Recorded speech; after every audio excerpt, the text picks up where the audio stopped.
Olá, eu sou o professor Alessander, também fisioterapeuta e especialista em fisiologia do exercício, e nós vamos conversar hoje sobre a importância do conceito da repetição máxima no seu programa de treinamento, assim como na utilização no programa de reabilitação. Antes de iniciarmos esse vídeo, inscreva-se no nosso canal, clique no sininho para receber as notificações, deixe seu like e faça seu comentário a respeito do que achou do vídeo e o que gostaria que trouxéssemos nos próximos vídeos.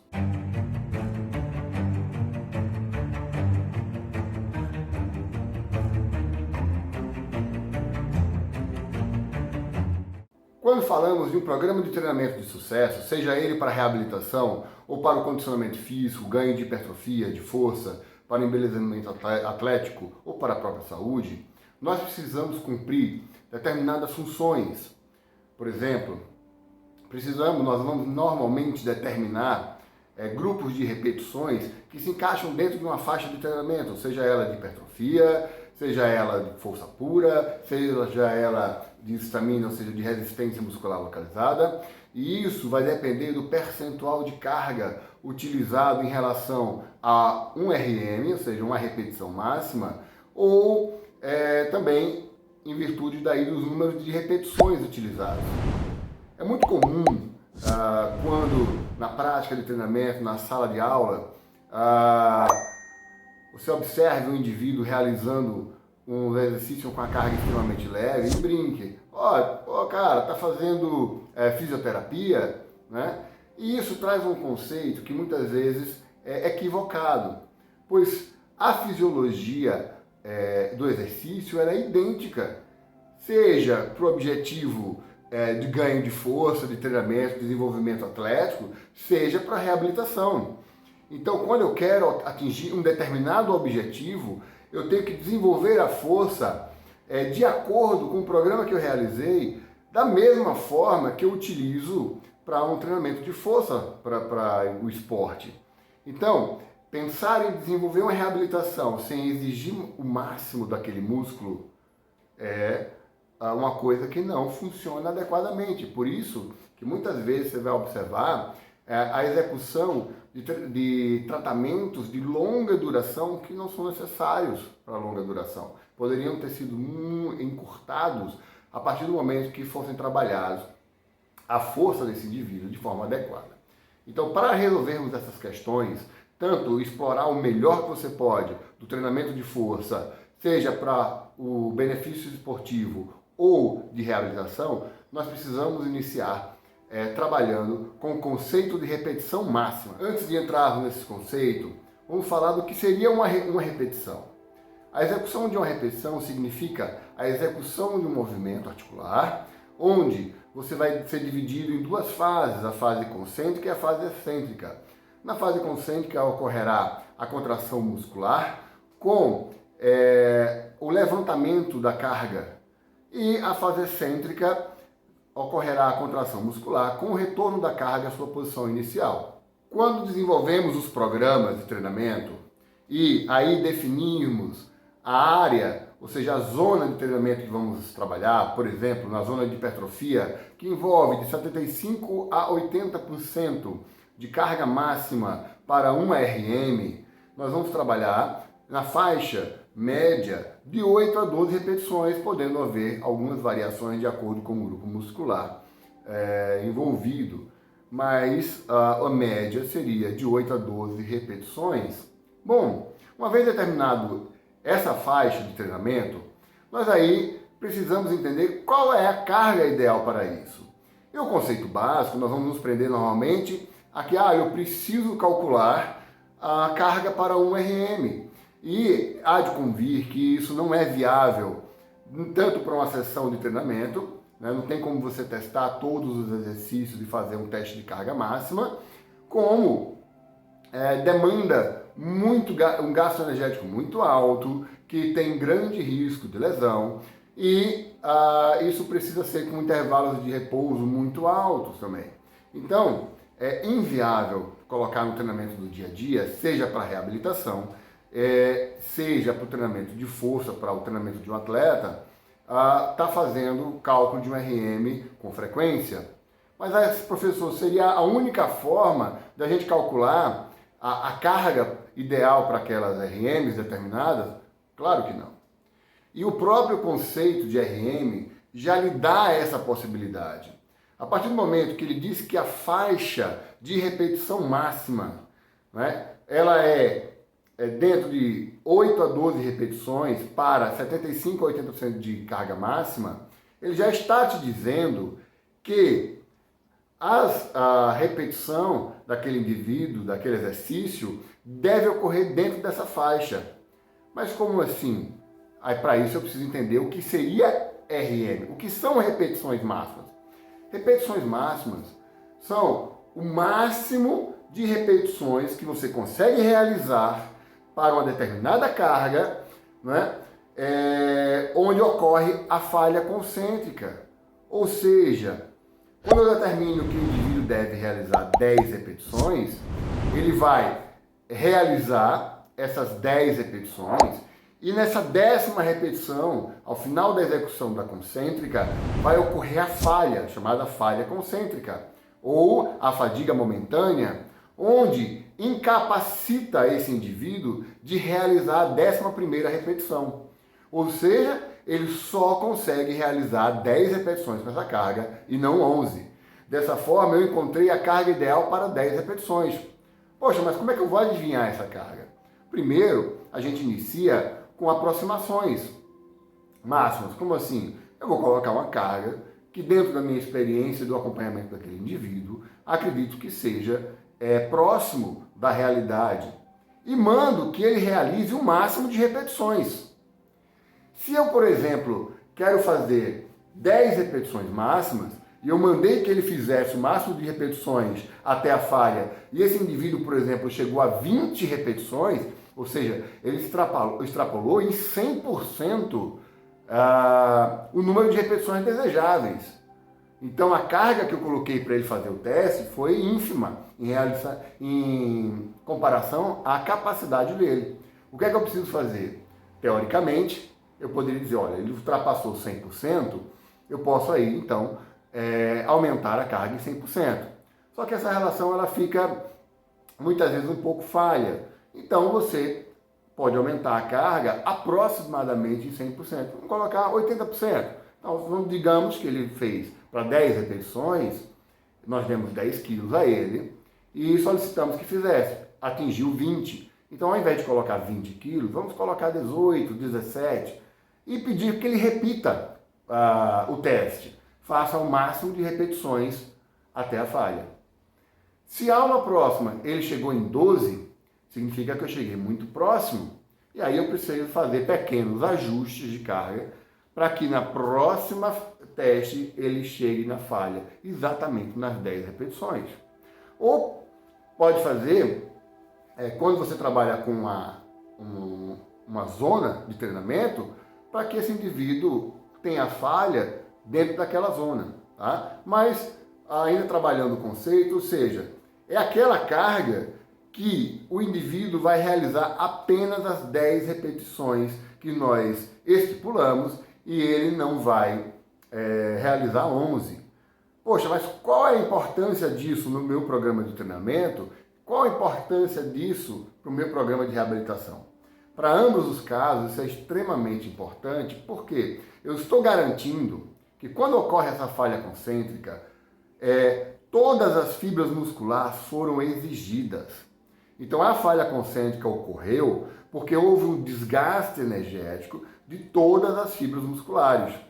Com isso, eu vou ter um recrutamento total dessas fibras, o que vai favorecer um ganho de força maior, ou seja, eu vou atingir aquela meta que eu consegui, trabalhando de forma mais uniforme todo o grupo muscular.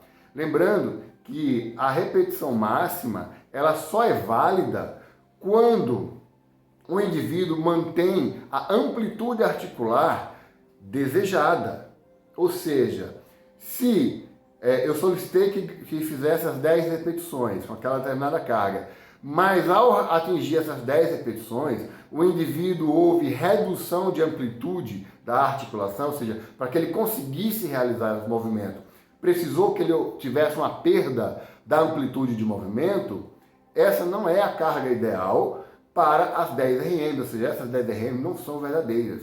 Porque, a não ser que, no meu programa de treinamento, que isso é muito comum, inclusive no processo de reabilitação, eu deseje que esse indivíduo trabalhe dentro de uma amplitude de movimento que não gere desconforto articular, né, em virtude do problema que existe nesse indivíduo. Aí sim, dentro do nosso objetivo, essa foi a carga ideal para as 10 RMs. Mas, para um indivíduo saudável, que não precisa, ou um indivíduo até com patologia, mas que não precisa ter perda de amplitude de movimento, ele precisa manter a amplitude de movimento desejada no ganho, no cálculo da carga das 10 RMs.